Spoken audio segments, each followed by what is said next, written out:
We're visiting with Wells County Sheriff Curt Pellett here in Fessenden. Good afternoon, Sheriff Pellett. Howdy.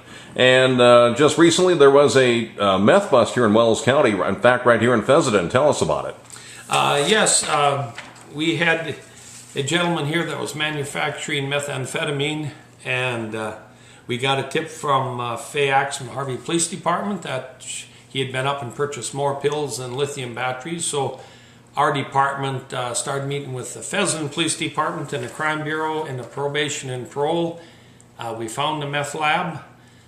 We sat on it for 2 days until the subject got there, and we made an arrest of a Brian Hornbucker of Fessenden, North Dakota. He has not been convicted of anything yet, but he has been charged with 2 counts of manufacturing controlled substance, 2 counts of unlawful possession, and 2 counts of possession of drug paraphernalia.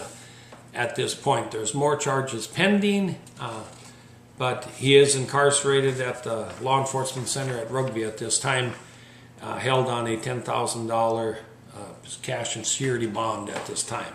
So did he have a full-scale meth lab then? He had everything he needed to manufacture meth. And this was inside a residence in Fessenden? Well, it was actually 3 setups. He had one at his residence, one in a vacant building, and one also in his automobile. So Okay. he actually had 3 setups. Okay. Now, you said other charges were pending at this time, and other arrests possible down the road? Yes, most of these complaints tend to lead to other co-conspirators or whatever. It is the same as our meth bust we made here in the last few months, where we arrested, I believe, 27 or so subjects. The count of those will continue to be a lot higher. At this point, we've run the 27 through due to the fact that co-defendants, they all need a different attorney, and in Wells County we don't have 24 defense attorneys. So at this point, we're going to run these crew all through the system and in through the courts, and then bring more in. And this all comes under the reporting of Sudafed sales and purchasing the amounts and illegal amounts of those. Okay. Now, through the years, there's been other busts in Wells County. Things have been on the quiet side, but do you see kind of a pickup or a rise of that occurrence again now in the county? Well, we had to slow down because of the number of arrests. Once we arrested the 27, even their partners and friends and other drug users they chummed with, they all kind of went low-key. A lot of them moved out of the county. They are no longer buying Sudafed in Wells County. They discontinued that practice. So if they're doing the same practice someplace else, I'm not aware of it. But it pretty well slowed everything down. But we still do have a drug problem in Wells County. And I am going to continue to hunt them, I guess would maybe be the best word. I'm not going to allow it. I'm not going to let our young people get into this if I can prevent it.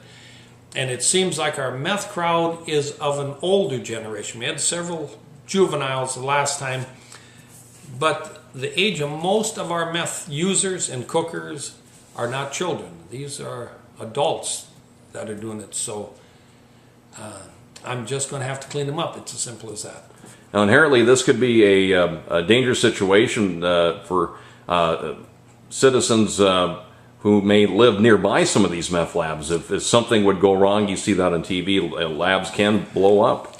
Yes, and every product that's in it will kill you. I mean, you can't eat lithium batteries, they will kill you. You can't drink Trilene, it will kill you. You can't use carburetor cleaner, it will kill you. So every product that goes into it can kill you, so you mix it all together and use it. And any of those products they use are laying around, or the byproducts are laying around. Lithium batteries, they're discarded use when you put water on, can explode. The process itself gives off poisonous gases. So all these things are a hazard to yourself, the man that's doing it, but also your neighbor or children who can get into this. The one meth lab was in an open building. Anybody, any child, anybody could have walked in on it. There wasn't even a door on the building. So the dangers that we don't necessarily see are there. Now, what are some telltale signs that there may be a lab, a meth lab in a building? Is there... You'll find a lot of discarded property. Most of them will not haul this with them. They don't want to put it in their vehicles and drive, because if they get stopped and they're full of all these containers, there's always lithium battery packs, and also the blister packs from your Sudafed. It takes a large number of pills to make your meth, and we've had them grind up to 1,000 pills to make large batches. So all that empty containers and your white fuel, trilene cans, or even any container, especially pressurized containers, where the valves are green now. Anhydrous on brass will turn it green and dissolve it. So if they're putting it in there, for an example, the 20-pound tank of your grill, and they're filling it with anhydrous that they steal, sooner or later that valve is going to blow, because the anhydrous is eating the brass. So when we see things like air compressors with green valves, any form of tanks, we know that, or pretty sure of, that the product in it is a stolen product used in the manufacturing of meth. But you will see more or less these empty cans, containers, starter fluid, white fuel, trilene is a big item, all things you can buy in a local drugstore. And we have taught all of our stores in the county that when someone comes in and buys muriatic acid, lithium batteries, drain cleaners, 2-3 products that you would use in the manufacturing of meth, to contact your local police departments, which gets back to us, so we know something is up. And this is how we're catching these guys.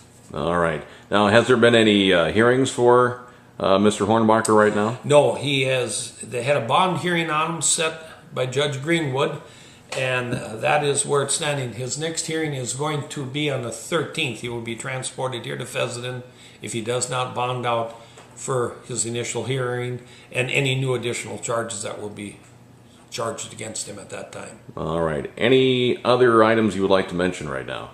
Well, just that to citizens, when you see these people out on your property or vacant farms or in your tree rows, yes, it's hard to tell during hunting season because we have so many pickups moving around.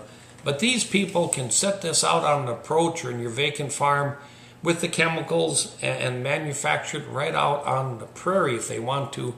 So if you see vehicles going in and out of vacant farms where they shouldn't be, or on your property you see a lot of discarded containers, please call us, because we have no heartache coming and find out who's doing it. Because when they leave, they are leaving you with a hazardous site. If you do get caught by the federal government, it will have to be cleaned up at your expense. All right. And that's very expensive. I believe that. All right, Sheriff Pellett, thank you very much. All right, thank you.